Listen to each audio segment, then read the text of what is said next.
Inilah keturunan Harun dan Musa pada waktu Tuhan berfirman kepada Musa di Gunung Sinai. Nama anak-anak Harun ialah yang sulung Nadab, kemudian Abihu, Eleazar, dan Itamar. Itulah nama anak-anak Harun, imam-imam yang diurapi, yang telah ditabiskan untuk memegang jabatan imam. Tetapi Nadab dan Abihu sudah mati di hadapan Tuhan di padang gurun Sinai, ketika mereka mempersembahkan api yang asing ke hadapan Tuhan. Mereka tidak mempunyai anak. Jadi ketika Harun, ayah mereka, masih hidup, yang memegang jabatan imam ialah Eleazar dan Itamar. Tuhan berfirman kepada Musa, "Suruhlah suku Lewi mendekat dan menghadap Imam Harun, supaya mereka melayani dia. Mereka harus mengerjakan tugas-tugas bagi Harun dan bagi segenap umat Israel di depan kemah pertemuan, dan dengan demikian melakukan pekerjaan jabatannya pada kemah suci. Mereka harus memelihara segala perabotan kemah pertemuan dan mengerjakan tugas-tugas bagi orang Israel, dan dengan demikian melakukan pekerjaan jabatannya pada kemah suci. Orang Lewi harus kau serahkan kepada Harun dan anak-anaknya. Dari antara orang Israel, haruslah orang-orang itu diserahkan kepadanya dengan sepenuhnya. Tetapi Harun dan anak-anaknya haruslah kau tugaskan untuk memegang jabatannya sebagai imam. Sedang orang awam yang mendekat harus dihukum mati." Tuhan berfirman kepada Musa, "Sesungguhnya aku mengambil orang Lewi dari antara orang Israel, ganti semua anak sulung mereka, yang terdahulu lahir dari kandungan, supaya orang Lewi menjadi kepunyaanku. Sebab akulah yang punya semua anak sulung. Pada waktu aku membunuh semua anak sulung di tanah Mesir, maka aku menguduskan bagiku semua anak sulung yang ada pada orang Israel, baik dari manusia maupun dari hewan. Semuanya itu kepunyaanku. Akulah Tuhan." Tuhan berfirman kepada Musa di padang gurun Sinai, "Catatlah Bani Lewi menurut puak-puak dan kaum-kaum mereka. Semua laki-laki yang berumur 1 bulan ke atas harus kau catat." Lalu Musa mencatat mereka sesuai dengan titah Tuhan, seperti yang diperintahkan kepadanya. Inilah anak-anak Lewi dengan nama mereka: Gerson, Kehat, dan Merari. Inilah nama anak-anak Gerson dan kaum-kaum mereka: Libni dan Simei. Anak-anak Kehat dan kaum-kaum mereka ialah Amram, Yizhar, Hebron, dan Uziel. Anak-anak Merari dan kaum-kaum mereka ialah Mahli dan Musi. Inilah kaum-kaum orang Lewi yang ada dalam puak-puak mereka. Puak Gerson terdiri dari kaum Libni dan kaum Simei. Itulah kaum-kaum Gerson. Jumlah pencatatan mereka ketika semua laki-laki yang berumur 1 bulan ke atas dicatat ada 7.500 orang. Kaum-kaum Gerson ini berkemah di belakang kemah suci di sebelah barat.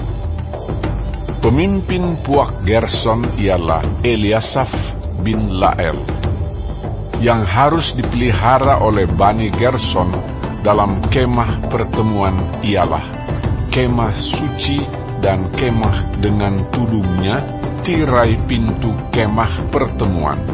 layar pelataran, dan tirai pintu pelataran yang ada sekeliling kemah suci dan mezbah, dan talinya, termasuk segala pekerjaan yang berhubungan dengan semuanya itu. Puak Kehat terdiri dari kaum Amram, kaum Yizhar, kaum Hebron, dan kaum Uziel. Itulah kaum-kaum Kehat. Jumlah pencatatan mereka ketika semua laki-laki yang berumur 1 bulan ke atas dicatat ada 8.600 orang, yakni mereka yang memelihara barang-barang kudus. Kaum-kaum Bani Kehat ini berkemah pada sisi kemah suci sebelah selatan. Pemimpin Puak Kehat dan kaum-kaumnya ialah Elisafan bin Uziel. Yang harus dipelihara mereka ialah tabut, meja, kandil, mesbah, perkakas tempat kudus yang dipakai untuk menyelenggarakan ibadah, juga tirai, termasuk segala pekerjaan yang berhubungan dengan semuanya itu. Adapun pemimpin tertinggi orang Lewi ialah Eleazar, anak Imam Harun, yang mengawasi mereka yang memelihara barang-barang kudus. Puak Merari terdiri dari kaum Mahli dan kaum Musi. Itulah kaum-kaum Merari.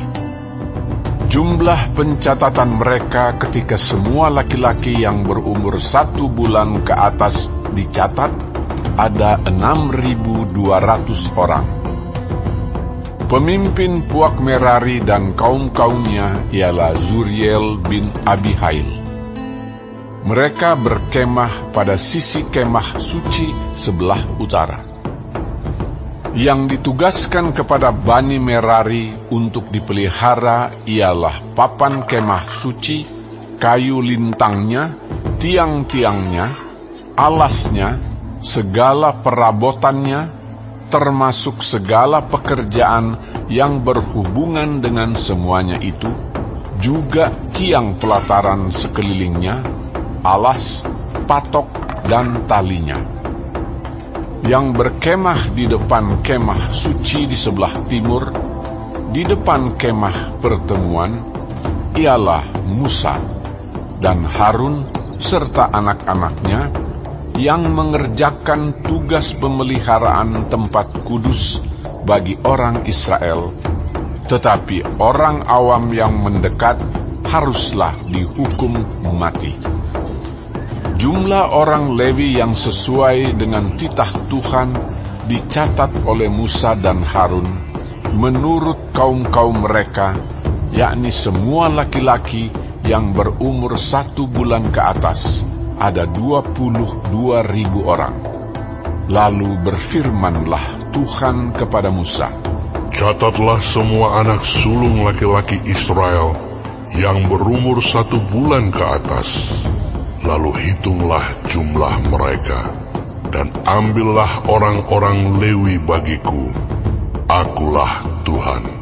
Sebagai ganti semua anak sulung yang ada pada orang Israel, juga hewan orang Lewi, ganti semua anak sulung di antara hewan orang Israel."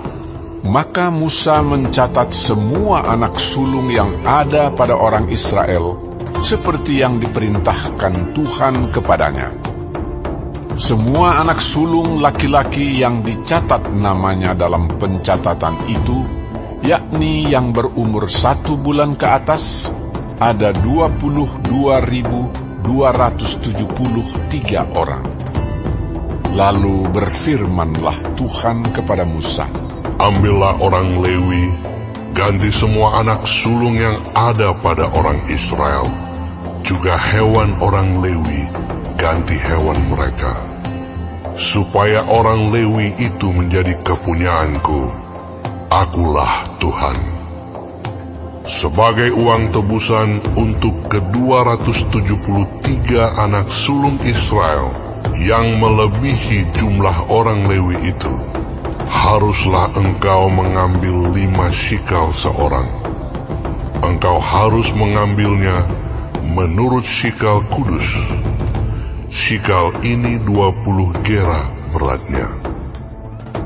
Berikanlah perak itu kepada Harun dan anak-anaknya sebagai uang tebusan untuk orang-orang yang kelebihan itu. Lalu Musa mengambil uang tebusan untuk orang-orang yang melebihi jumlah mereka yang telah ditebus oleh orang Lewi itu. Daripada anak-anak sulung Israel diambilnya perak itu 1.365 shikal, ditimbang menurut shikal kudus. Maka Musa memberikan uang tebusan itu kepada Harun dan anak-anaknya sesuai dengan titah Tuhan, seperti yang diperintahkan Tuhan kepada Musa.